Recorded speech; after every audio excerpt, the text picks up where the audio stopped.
balades avant dans un village le soir à l'automne, tu es sûr de rencontrer un crapaud qui se balade dans les rues. Bon. Mais avant, c'était des dizaines de crapauds qui se baladaient dans la rue. Donc ils sont encore là, mais c'est beaucoup plus discret. Ou des salamandres, voilà. Donc la disparition est vraiment importante, mais elle est difficile à mesurer.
Les amphibiens sont le groupe de vertébrés le plus en danger actuellement. On considère que, pour les espèces connues, plus de 40% sont considérés comme en voie de disparition. C'est plus que les oiseaux, c'est plus que les mammifères, c'est plus que les poissons.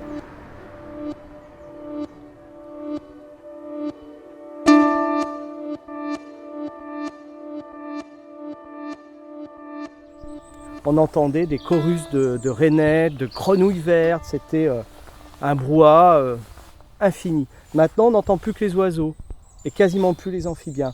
Alors ce soir, on aura peut-être la chance d'entendre 2 ou 3 rainettes chanter, mais c'est plus les chœurs qu'il y avait. Ça, c'est fini. Alors c'était même abrutissant quand on y était.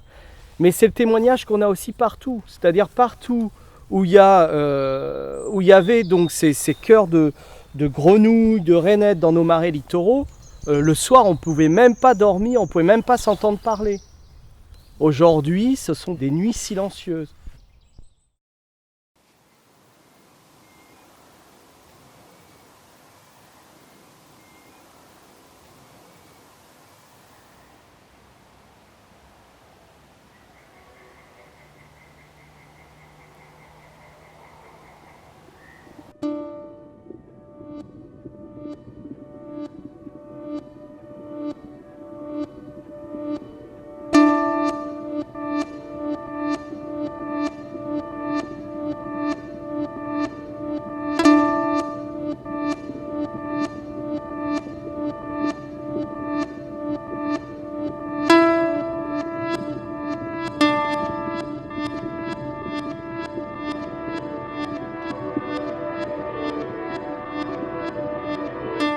Quand l'écrevisse est arrivée, elle a d'abord consommé les herbiers.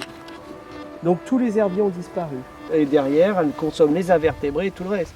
Donc aujourd'hui, on a un milieu assez pauvre, quoi. Si on faisait l'inventaire du nombre d'espèces que l'on a, on diviserait par 3 ou 4 ou 5. C'est une catastrophe, quoi.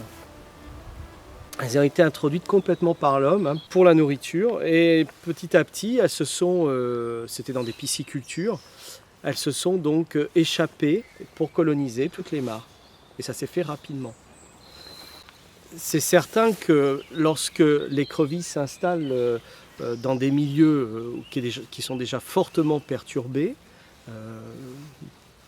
certains marais qui ont été mis en culture intensive ou autre, c'est certain que les amphibiens avaient déjà, on va dire que les communautés d'amphibiens ne se portaient pas déjà très très bien. Si on détruit des mares, si on détruit des zones humides, et bien évidemment, on détruit le biotope de ces amphibiens. Dans les milieux aquatiques, ils peuvent être consommateurs des algues, des végétaux, mais eux-mêmes être consommés par des prédateurs, des poissons, des insectes, des larves d'insectes, enfin, toute une communauté d'animaux aquatiques qui se nourrissent sur cette ressource.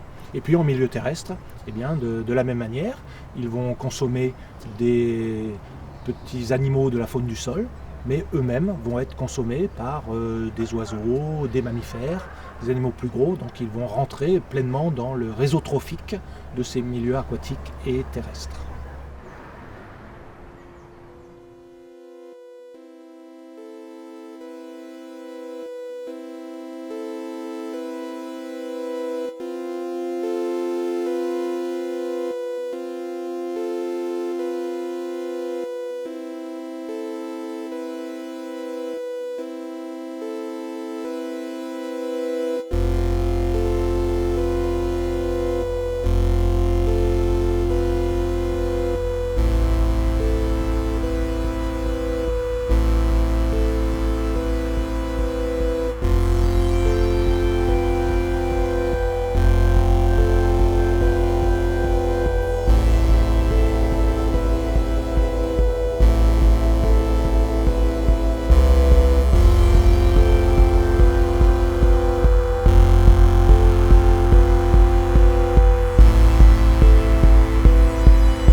Il existe quand même de nombreuses actions pour essayer de limiter ces disparitions. Des zones protégées. On va mettre en place des lois qui permettront d'avoir des parcs nationaux, des réserves. Mais évidemment, la surface disponible pour ce genre de politique, elle est limitée. En France, moins de 5% du territoire a un statut de protection.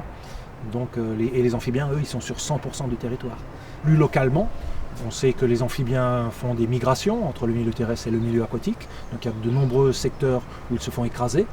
Eh bien, on peut agir en limitant cette mortalité, en faisant des protections, en faisant des passages à faune. Voilà des solutions très locales. Quand on se donne la peine de protéger et de gérer, eh bien, ce sont des actions qui sont efficaces.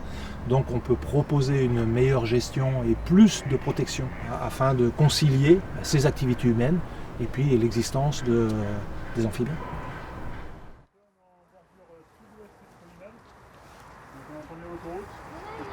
Peut-être qu'on aura un train qui passera vous allez tout à l'heure.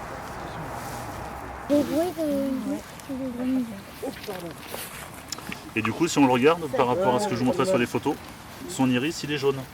Alors que chez le crapaud commun, son iris est orange à rouge. Donc là, si on voyait l'œil, on pourrait savoir que c'est un crapaud calamite. Ça marche sauter aussi. Et du coup, c'est un crapaud qui marche. Et ça peut pas sauter, non? Non. Oui, les yeux écartés. Là, on voit des taches rouges. Oui, il y a des petites taches rouges des fois. Ouais. Est-ce que vous vous souvenez le chant de grenouille que je vous ai fait écouter tout à l'heure? Là, celui-ci, c'est un chant de quoi? Ouais, bien joué. C'est la rainette arboricole. Donc toujours se mouiller l'eau, se mouiller les mains.